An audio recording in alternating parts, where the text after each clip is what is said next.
with a guy who literally stalks her. It's too stressful, and frankly, I do not have the nerve. Our rights are on the line, folks. Gal Gadot slams down the gavel. Zegler's accusations could be the last straw. The drama surrounding the live-action remake of Disney's Snow White has transformed from a predictable box office stumble into a full-scale public implosion. And at the center of the wreckage stand two of Hollywood's most prominent actresses, Gal Gadot and Rachel Zegler. What began as whispers of creative disagreements behind the scenes has now escalated into a full-on legal standoff, with Gadot's legal team reportedly drawing a hard line against Zegler's attempts to reframe the narrative of the film's failure.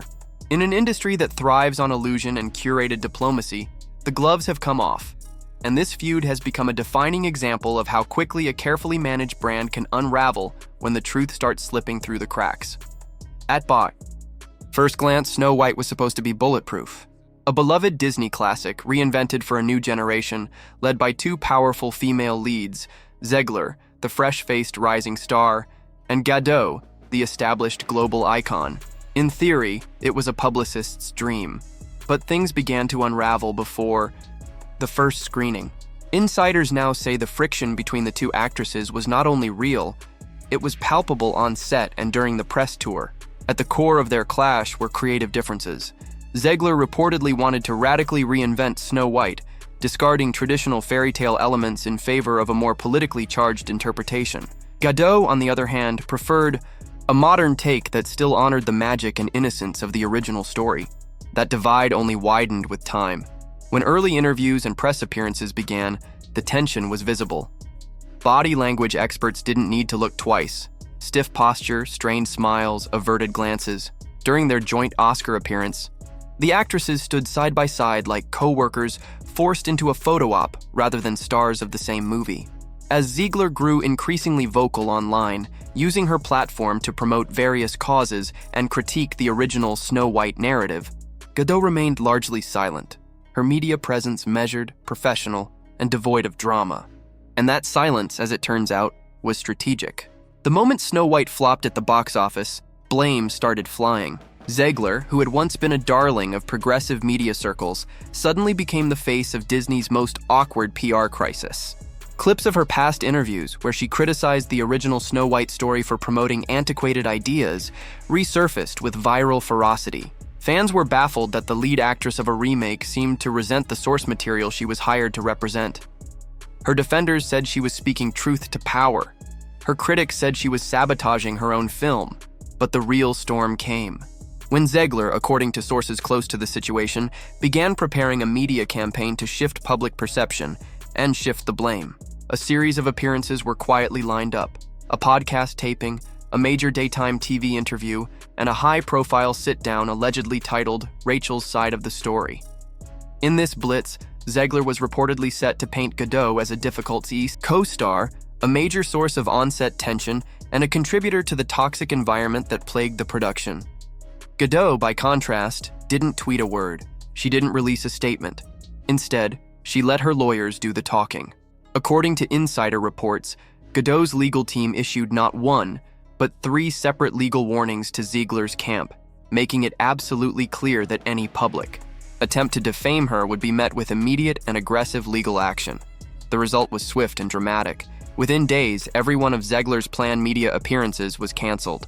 The tell-all tour vanished. Her social media presence dropped off sharply. The once outspoken star suddenly went quiet. To those watching, the message was clear. Whatever she had planned to say couldn't withstand scrutiny. In the weeks that followed, Zegler's silence sparked even more speculation. Was she bluffing all along? Were her claims exaggerated? Or had Gadot's legal team uncovered enough evidence to shut down the narrative before it even began? Whatever the truth, Zegler's retreat was seen in industry circles not as discretion, but as defeat. Meanwhile, Gadot's reputation remained intact. Her handling of the situation has been described as textbook crisis management by PR experts. While Zegler trended for all the wrong reasons, Gadot returned to red carpets, smiled for photographers, and took on new projects with calm confidence. One insider close to a major agency remarked, "She didn't win the war in public, but she won it where it counts." Behind the scenes, Disney, caught in the middle, attempted to patch things up, but it was too late. Plans for a Disney Plus commentary track featuring Zegler, Gadot, and co-star Andrew Burnap were quietly scrapped. The idea was to present a united front and reframe the film as a heartfelt project filled with collaboration and camaraderie. But when neither actress agreed to participate, the plan collapsed. Additional promotional content was either shortened or removed entirely, and Disney reportedly issued an internal directive to minimize cast presence in future marketing. One executive allegedly remarked, "The less we show of the cast together, the better." This strategic retreat says everything. For a studio that typically floods the internet with cast interviews, bloopers, and bonding moments, the sudden silence from Disney was deafening. Behind the scenes, insiders claim multiple crisis meetings were held in an attempt to assess the brand damage. Zegler, once touted as Disney's next big thing, now finds herself facing stalled momentum and a rapidly shrinking circle of allies. Within Hollywood itself, the perception of Zegler has shifted. She's no longer seen as a misunderstood talent, trying to redefine a classic but as a risky bet. A young actress who, in trying to control the narrative, ended up dismantling it. As one industry executive bluntly put it, "You can survive a flop. What you can't survive is making enemies on your way down." Gadot, on the other hand, seems to have emerged from the wreckage not only unscathed, but elevated.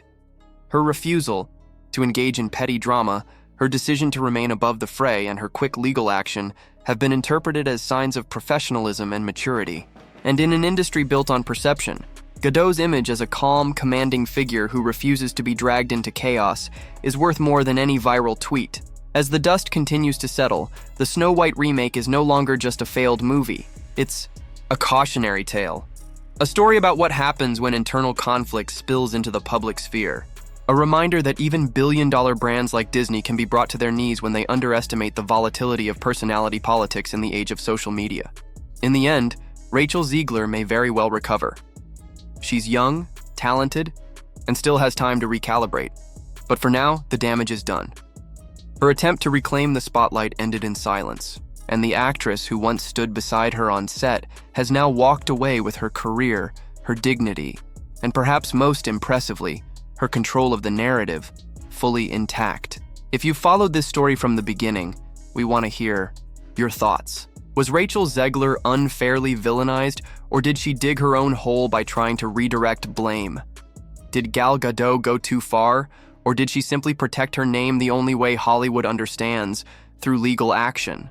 Drop your take in the comments.